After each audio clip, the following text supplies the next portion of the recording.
Hanya ada pertanyaan yang perlu dia tanyakan. Kapan Vano akan kembali? Nando menjawab, kakak harus pulang hari ini tapi kami tidak yakin kapan waktunya. Kinan mengangguk dan berkata, aku pikir aku akan beristirahat untuk saat ini. Apakah tidak apa-apa? Tentu saja, pembantu, tolong bawa Nona Kinan ke kamarnya, panggil kakek Wira. Seorang pelayan berjalan dan membawanya pergi. Nando senang karena Kinan sepertinya tidak keberatan dengan kehadiran mereka. Bahkan, dia tampak agak nyaman di sana. Dia pikir dia akan menolak kebaikan mereka tapi untungnya dia tidak. Sepertinya dia mulai melakukan pemanasan pada mereka. Dia percaya itu hanya masalah waktu sampai mereka benar-benar keluarga. Setelah Kinan pergi, sisanya mulai mendiskusikan hal-hal lain. Kinan menjernihkan pikirannya dari segalanya. Dia mandi dan tidur setelah dia sampai di kamar tamu. Dia mengerti apa yang dibutuhkan tubuhnya. Apa yang dia butuhkan saat itu adalah istirahat yang baik. Lagi pula, hanya dengan istirahat yang baik dia bisa memiliki energi yang cukup untuk melakukan lebih banyak hal. 2 hari interogasi berturut-turut telah membuat Kinan kelelahan. Dia tertidur dengan cepat. Tidurnya lama karena ketika dia bangun berikutnya, sudah tengah malam. Dia membuka matanya untuk menyadari seseorang berbaring di sampingnya. Kinan sedikit terkejut ketika dia melihat wajah yang dikenalnya itu. Itu mengejutkan baginya untuk menemukan Vano tidur di sebelahnya ketika dia bangun. Dia juga tampak agak buruk untuk dipakai. Dia tertidur lelap dan bernapas dengan teratur. Dia masih mengenakan pakaian saat dia tiba. Kapan dia kembali? Dia begitu keluar dari itu sehingga dia tidak menyadari kapan itu terjadi. Namun, ada baiknya dia kembali karena dia memiliki sesuatu untuk didiskusikan dengannya.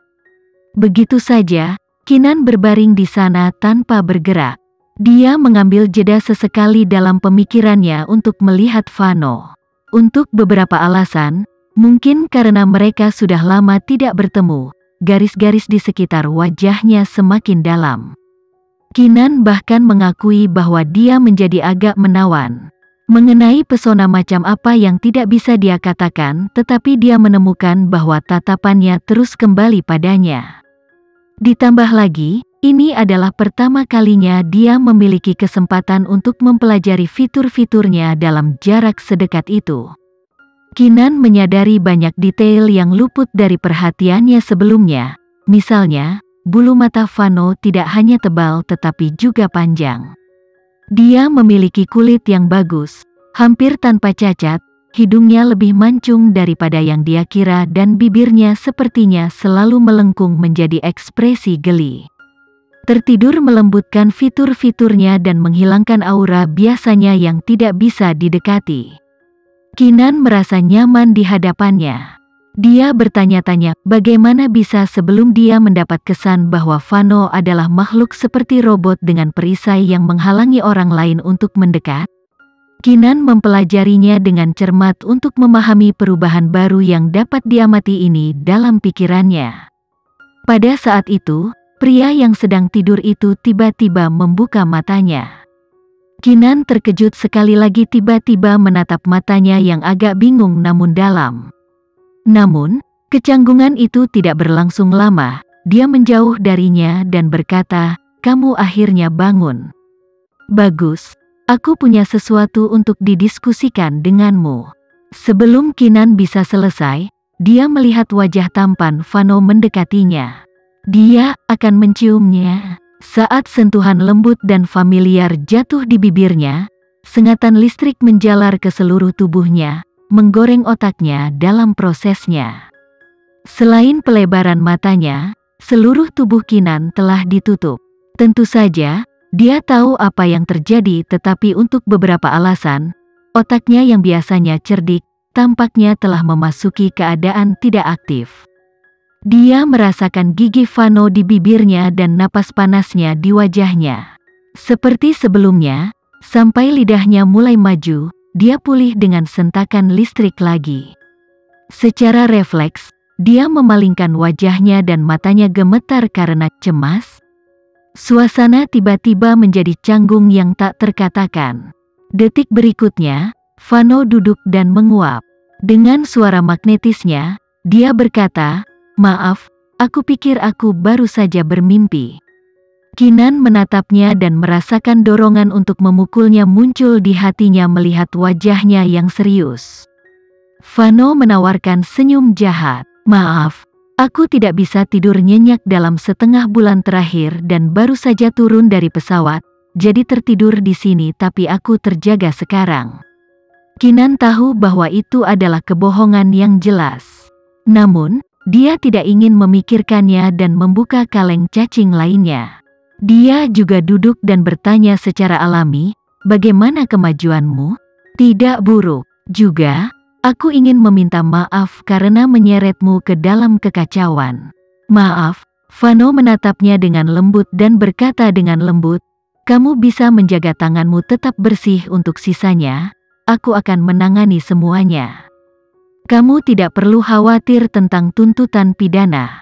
"Tidak," Kinan menjawab dengan lembut, "aku tidak khawatir. Tetapi kamu harus tahu aku tidak bisa duduk diam dan tidak melakukan apa-apa." Vano menahan kontak matanya dengan tenang selama 2 detik dan mengganti topik pembicaraan, "Apakah kamu lapar?" "Aku sangat lapar. Mari kita makan dulu." "Oke." Kinan setuju, dia sendiri agak lapar. Vano tersenyum dan dengan cepat memesan makanan untuk dikirim. Pelayan itu dengan cepat mengirim banyak makanan, setiap piring terasa panas. Jelas makanan disiapkan sebelumnya dan tetap panas sampai mereka bangun. Keduanya lapar sehingga mereka menikmati makanan dalam diam. Vano, seperti biasa, terus membantu Kinan mengambil makanan. Kinan tidak ingin membuang waktu jadi dia fokus makan. Dia selesai segera. Mereka meletakkan sumpit mereka pada waktu yang hampir bersamaan. "Kenapa kamu tidak makan lebih banyak?" Vano bertanya dengan prihatin. "Kau makan sangat sedikit. Aku sudah kenyang." "Bagaimana denganmu?" Kinan bertanya. Vano tidak menjawab. Sebaliknya dia menuangkan setengah gelas anggur merah untuknya. "Kalau begitu mari kita minum." Kinan menerima gelas yang ditawarkan dan mendentingkannya dengan gelasnya. Anggur turun dengan lancar, dia tidak ingat kapan terakhir kali dia begitu santai. Vano tampaknya memiliki pemikiran yang sama. Dia menyesap anggur dan menawarkan senyum mewah. "Ini terasa menyenangkan, sangat menyenangkan minum dengannya. Yah, senang melakukan apa saja dengannya." Saat dia pergi, dia sangat merindukannya. Dia bersyukur sekarang dia melihatnya secara langsung, tetapi entah bagaimana, dia merasa itu tidak cukup. Vano menyesap anggurnya perlahan sambil menatap Kinan dengan intens. Kinan melihat kekacauan emosi di matanya yang gelap. Dia merasa mereka sedang mengomunikasikan beberapa pesan kepadanya, tepatnya apa yang dia tidak yakin. Dia bisa membaca pikiran orang lain dengan cukup baik, tetapi dia mengalami kesulitan dalam hal hubungan. Itu jauh lebih rumit daripada yang dia inginkan. Seolah-olah otaknya lahir tanpa kemampuan untuk membedah hubungan meskipun ketajaman mentalnya pada mata pelajaran lain secara mengejutkan tidak manusiawi. Vano melihat ketidaktertarikan Kinan. "Aku sudah selesai minum, bagaimana denganmu?" Kinan meletakkan gelasnya dan menjadi formal lagi. Vano menghela nafas tak berdaya. "Kalau begitu mengapa kamu tidak kembali tidur? Matahari bahkan belum terbit, kamu masih bisa memejamkan mata." "Tidak apa-apa, aku cukup istirahat. Bagaimana denganmu?" Dia terus menanyakan pertanyaan itu tetapi itu bukan karena khawatir. Dia hanya ingin membicarakan bisnis dengannya. "Bisnis apa?" Vano hanya bisa menebak. "Kinan, tidak sering kita mendapatkan kesempatan seperti malam ini untuk beristirahat. Mengapa kita tidak menikmatinya?" Vano mengisyaratkan tetapi Kinan seperti balok kayu. "Aku sudah menikmati lebih dari cukup. Mari kita bicara bisnis dan tidak membuang waktu."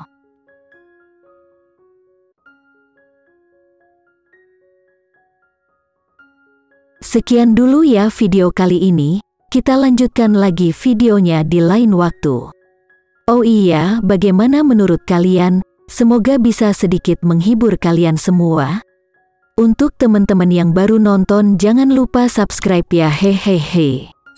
Dan kalau teman-teman ada yang ingin gabung langganan, bisa langsung gabung saja untuk dapat fitur yang menarik dan sedikit membantu Mimin. Terima kasih banyak sudah menonton, sampai jumpa lagi, bye.